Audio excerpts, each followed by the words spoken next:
একমাত্র যাতায়াতের মাধ্যম হচ্ছে ডিঙ্গি নৌকা। ডিঙ্গি নৌকা ব্যতীত আর যাতায়াতের দ্বিতীয় কোনো মাধ্যম নেই। বলছিলাম আপনাদেরকে কানাইঘাট উপজেলার সুরমা নদীর তীরে সুরমা নদীর নামানুসারে একটি বাজার স্থাপিত হয়েছে, আর বাজারটির নাম হচ্ছে সুরমা বাজার। অনেকে দূর প্রবাসে রয়েছেন, নাম শুনেছেন, নিজ এলাকায় একটি বাজার স্থাপিত হয়েছে আর বাজারটির নাম হচ্ছে সুরমা বাজার। আজ জার্নি লাইফের ক্যামেরায় আপনাদেরকে দেখাবো সেই কানাইঘাট উপজেলার সুরমা নদীর তীরে অবস্থিত সুরমা বাজার। মনে পড়ে গেল ওই বাজারটিতে যেতে না যেতেই সেই 2012 সালের কথা।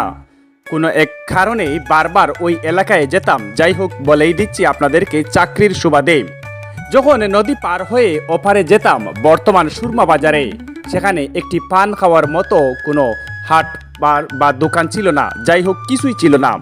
কিন্তু যখনই তিলে তিলে গড়ে উঠল এই সুরমা নদীর তীরে সুরমা বাজার, আজ উদ্দেশ্য করলাম অনেক প্রবাসী ভাইয়েরা রয়েছেন দূর প্রবাসে, দীর্ঘদিন যাবৎ নিজ এলাকায় একটি বাজার স্থাপিত হয়েছে, আর এটি অনেকেই মিস করছেন কিংবা দেখতে পাচ্ছেন না। আজ জার্নি লাইফের ক্যামেরায় আপনাদের সামনে তুলে ধরছি নদীর ওপারেই সুরমা বাজার, অর্থাৎ সুরমা নদীর তীরেই অবস্থিত। বাজারে প্রবেশ করতেই বেসে উঠল টাটকা শাকসবজি, গ্রামে ফলাইত সেই টাটকা শাকসবজি, এবং নদী থেকে মাছ আহরণ করে একজন মাছ ব্যবসায়ী নিয়ে বসেছেন পসরা সাজিয়ে। এই যে টাটকা, একেবারেই তরতাজা টাটকা বিলের কিংবা নদীর মাছ হতে পারে, যাই হোক ওটা আমি আর শিওর জানি না। তো এই যে দেখতে পাচ্ছেন তিলে তিলে গড়ে উঠে গেল একটি বাজার, আর যে বাজারটির চারপাশের সৌন্দর্য আমাকে বিমোহিত করেছে। এই যে একটি বট গাছ দেখতে পাচ্ছেন, এই বট গাছের নিচে কোনো রকম নামমাত্র একটি দোকানে ছিল। সেখানে অনেক সময় যে মহাজন সাহেব যিনি ছিলেন তাকেও খুঁজে পাওয়া যেত না। যাই হোক, মানুষের যাতায়াত ছিল না, খুব কম যাতায়াত ছিল, এবং সব মানুষই কিন্তু এদিকে নদীর এপারেই এই আটগাম বাজার চলে আসতো, আর ওইখানে কোনো মানুষের বসতি বা বাজারের কোনো প্রয়োজন ছিল না।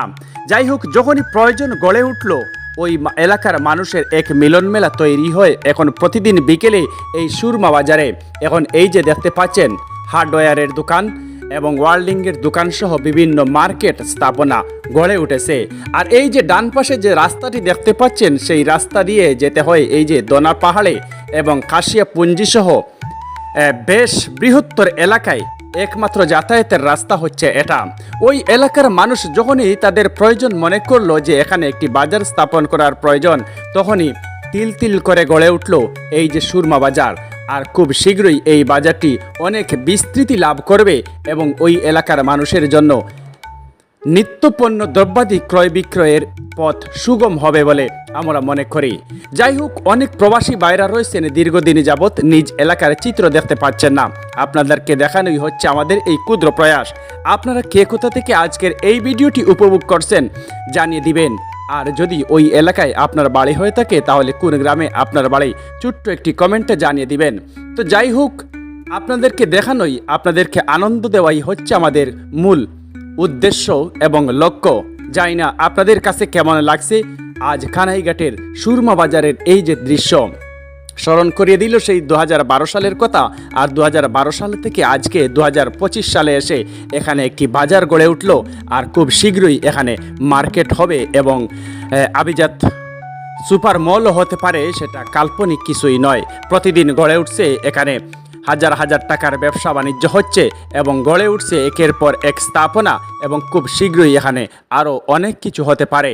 তো আপনারা কে কোথা থেকে দেখছেন ছোট্ট একটি কমেন্ট করে জানিয়ে দিবেন। আপনাদের একটি কমেন্ট আমাদেরকে অনুপ্রেরণা যোগায়। আর এই যে ডিঙ্গি নৌকা অতিক্রম করেই যখন পারে আপনি আসবেন, তখন এই যে আমাদের ডান পাশে যে সকল মোটর বাইক দেখতে পাচ্ছেন, ওই পাহাড়ি দুর্গম এলাকায় যাতায়াতের একমাত্র মাধ্যম হচ্ছে এই মোটর বাইক। যাই হোক বন্ধুরা, ভালো থাকবেন। পরবর্তী ভিডিও দেখার আমন্ত্রণ। খুদা হাফেজ।